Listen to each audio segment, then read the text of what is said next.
అంతే కదా. కొత్త కొత్త పార్టీలు కొత్త కొత్త వాళ్ళు అందరూ వస్తున్నారు కదా, వాళ్ళందరూ చూస్తున్నాం కదా. వాళ్ళు ఏమని ఏపీపీ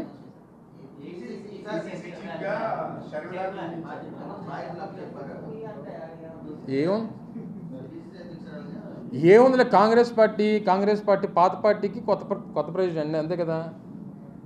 పాత పార్టీ అది, లేని పార్టీ, రాష్ట్రంలో లేని పార్టీకి ఎవరు ప్రెసిడెంట్ అయితే మాకేంటి?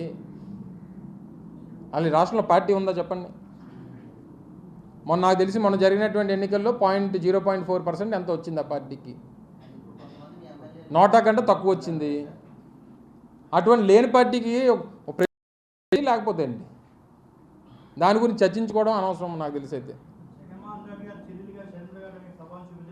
ఎందుకు జగన్మోహన్ రెడ్డి గారు ఇప్పుడు చంద్రబాబు నాయుడు గారు అన్నదమ్ములు ఉన్నారు,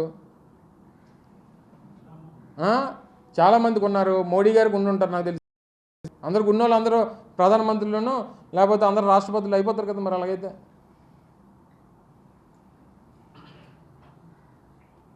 వాళ్ళ పార్టీ లేదు కదా. కాంగ్రెస్ పార్టీ అనేటువంటిది ఈ రాష్ట్రంలో ఆంధ్రప్రదేశ్లో కాంగ్రెస్ పార్టీకి ఓటు కానిగా సీటు సంగతి పక్కన పెట్టండి, ఓటేసిన వాళ్ళు లేడు. ఎందుకు వేయట్లేదు? కాంగ్రెస్ ఈ రాష్ట్రానికి చేసినటువంటి ముఖ్యంగా ఈ రాష్ట్ర ప్రజలకు చేసినటువంటి అన్యాయం, ఒక కులానికో మతానికో ప్రాంతానికో లేదా ఒక వ్యక్తికో వర్గానికో చేసినటువంటి అన్యాయం కాదు.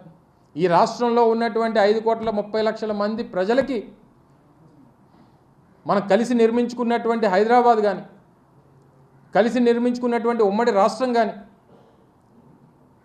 అందరం కలిసి ఉండాలని చెప్పి కోరుకున్నటువంటి ప్రజలు కానీ, వీరి తాలూకు ఆలోచనల్ని నమ్మకాలని భవిష్యత్తుని అడ్డంగా గొడ్డలతో నరిగినటువంటి పార్టీ కాంగ్రెస్ పార్టీ. మరి అటువంటి పార్టీ అసలు ఈ రాష్ట్రంలో ఉండకూడదని కానీ ఆ జెండా కనబడకూడదు అనేటువంటిది ఈ రాష్ట్ర ప్రజల ఆలోచన. అలాగే కనబడట్లేదు. అటువంటి లేని పార్టీకి ఎవరు ప్రెసిడెంట్ అయితే మేమేం పట్టించుకుంటాం, మాకేం సంబంధం అంటున్నాను.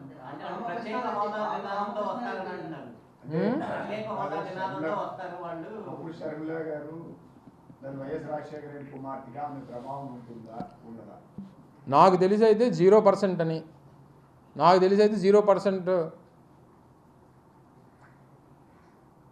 ఇన్ఫ్లుయెన్స్ ఉంటుంది అనేటువంటిది నా అభిప్రాయం. ఎవరు రామకృష్ణారెడ్డి కాకపోతే వాళ్ళ నాన్నగారిని జాయిన్ అవ్వమని నాకేం తప్పే ఉంది. ఆ పార్టీలు నేనే కాదన్నా. ప్రజాస్వామ్యం ఈ దేశం ప్రపంచంలోనే అతిపెద్ద ప్రజాస్వామ్యం కలిగినటువంటి దేశం. కొన్ని వందల వేల జాతీయ పార్టీలు, కొన్ని వందల వేల ప్రాంతీయ పార్టీలు, ఏ పార్టీలోకి ఎవరు కావాలంటే వెళ్ళొచ్చు. నువ్వు వెళ్ళి అడుగు, నీకు ఇచ్చేస్తారు సీటు. కాంగ్రెస్ పార్టీ ఇక్కడ అంత ఖాళీగా ఉంది. అది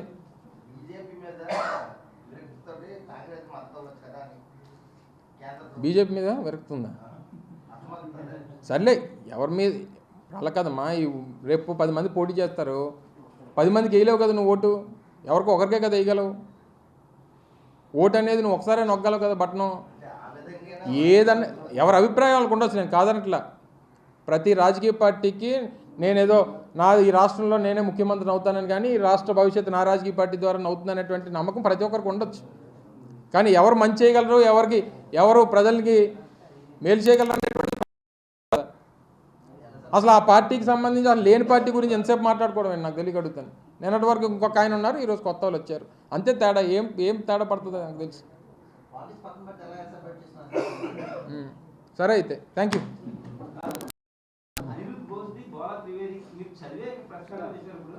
నువ్వెక్కడ నువ్వు మీ టీవీ అలా కాదు. నేను చూసే చదివాను కానీ చూసే మాట్లాడతాను కానీ నీ టీవీలో ఏం చూపించావు చెప్పు ముందు. నీ టీవీలో మీరు చూసి చెప్పారా లేకపోతే ఆయన ఇంకా అనిరుద్ధ్ బోస్ కానీ లేకపోతే బాల త్రివేది కానీ వాళ్ళిద్దరు చెప్పకముందే చెప్పేశారు మీరు తీర్పులు. మరి మీ టీవీ చూపించింది ఏమనాలి?